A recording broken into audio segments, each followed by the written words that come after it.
നടനും ബി.ജെ.പി. നേതാവുമായ കൃഷ്ണകുമാറിന്റെ മകൾ ദിയ കൃഷിയുടെ സ്ഥാപനത്തിലെ സാമ്പത്തിക തട്ടിപ്പ് കേസിൽ സ്ഥാപനത്തിലെ മുൻ ജീവനക്കാർ കീഴടങ്ങി. ക്രൈംബ്രാഞ്ച് ഓഫീസിലെത്തിയാണ് പ്രതികൾ കീഴടങ്ങിയത്. മനീഷ് മഹിപാൽ തിരുവനന്തപുരത്ത് ചെയ്തു. മനീഷ്, നാടകീയതകളേറെ ഉണ്ടായ ഒരു കേസാണ്. മുൻകൂർ ജാമ്യാപേക്ഷ അടക്കം തള്ളിയിരുന്നു. കീഴടങ്ങലില്ലാതെ മറ്റു വഴികളുണ്ടായിരുന്നില്ല. വിവരങ്ങൾ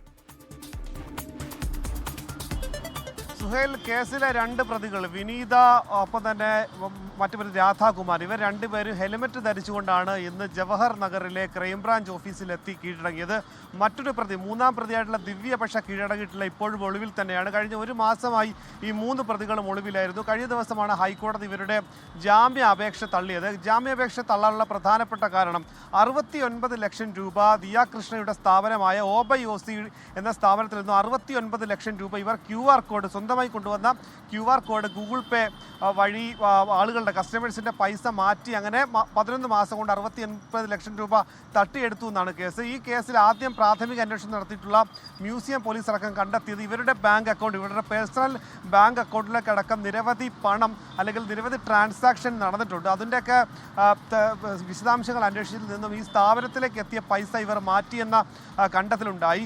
ഈ അന്വേഷണ വിവരങ്ങളൊക്കെ തന്നെ പിന്നീട് സാങ്കേതികമായി ഇത്തരം വിഷയങ്ങൾ അന്വേഷിക്കുന്നതിൻ്റെ കാലതാമസം ഉള്ളതുകൊണ്ടാണ് പോലീസിൽ നിന്ന് ക്രൈംബ്രാഞ്ചിലേക്ക് അന്വേഷണം മാറ്റിയത്. ക്രൈംബ്രാഞ്ച് നടത്തിയ അന്വേഷണത്തിലും ഇവർ പണം കൈമാറിയത് കണ്ടെത്തി. പക്ഷേ ഒരു ഘട്ടത്തിലും അന്വേഷണവുമായി സഹകരിക്കാൻ ഈ മൂന്ന് ജീവനക്കാരും തയ്യാറായിരുന്നില്ല. മൊഴിയെടുക്കാൻ പോലും ഇവർ വന്നിരുന്ന ഇവരുടെ വലിയ തുറയിലെ വീട്ടിലെത്തി പോലീസ് അല്ലെങ്കിൽ അന്വേഷണ സംഘം ഇവരെ തെരഞ്ഞുവെങ്കിൽ ഇവർ അവിടെ നിന്നും ഒളിവിൽ പോവുകയായിരുന്നു. പിന്നീട് ആദ്യം വഞ്ചൂർ കോടതിയിൽ ജാമ്യാപേക്ഷ നൽകി. വഞ്ചൂർ കോടതിയിൽ നിന്നും ജാമ്യം ലഭിച്ചില്ല. പിന്നീട് മേൽക്കോടതിയായിട്ടുള്ള ഹൈക്കോടതിയിൽ പോയിട്ടും ഹൈക്കോടതിയിൽ നിന്നും ജാമ്യം നിഷേധിച്ച ഘട്ടത്തിലാണ് ഇപ്പോൾ ജവഹർ നഗറിലെ ക്രൈംബ്രാഞ്ച് ഓഫീസിലെത്തി രണ്ട് പ്രതികൾ കൂടി കീഴടങ്ങിയിട്ടുള്ളത്. ഇതിൽ ഇനി ദിവ്യ കൂടി പിടിയിലാകാനുണ്ട്.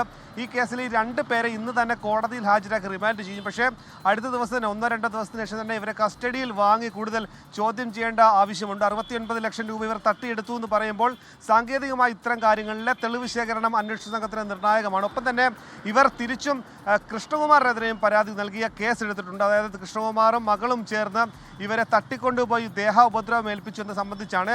ഇതിൻ്റെയൊക്കെ തന്നെ നിജസ്ഥിതി ചെയ്യാൻ വേണ്ടി മുഖ്യമന്ത്രി അടക്കം കൃഷ്ണകുമാർ പരാതി നൽകിയിരുന്നു. തനിക്കെതിരെ കൊടുത്ത കള്ളക്കേസാണ്. പ്രാഥമികമായി മാത്രം അന്വേഷിച്ചുകൊണ്ട് പോലീസ് തനിക്കെതിരെ കൂടി ജാമ്യമില്ലാ വകുപ്പ് പ്രകാരം കേസെടുത്തുവെന്ന് കൃഷ്ണകുമാർ മുഖ്യമന്ത്രിക്കും അടക്കം DGP അടക്കം പരാതി നൽകിയിരുന്നു. ആ കേസും അന്വേഷിക്കുന്ന ക്രൈംബ്രാഞ്ച് തന്നെ. അങ്ങനെ രണ്ട് കേസിലും ക്രൈംബ്രാഞ്ച് അന്വേഷണം നീങ്ങുകയാണ്. ഈ ഘട്ടത്തിൽ ഇനി കസ്റ്റഡിയിൽ വാങ്ങിയത് ഇന്ന് റിമാൻഡ് ചെയ്യുന്ന പ്രതികളെ കൂടുതൽ കസ്റ്റഡിയിൽ വാങ്ങും. ഒപ്പം തന്നെ പ്രതികൾക്ക് വേണ്ടി ഹാജരാകുന്ന അഭിഭാഷകൻ അടുത്ത ദിവസം ഇവർക്ക് വേണ്ടി ജാമ്യാപേക്ഷ കൂടി നൽകും.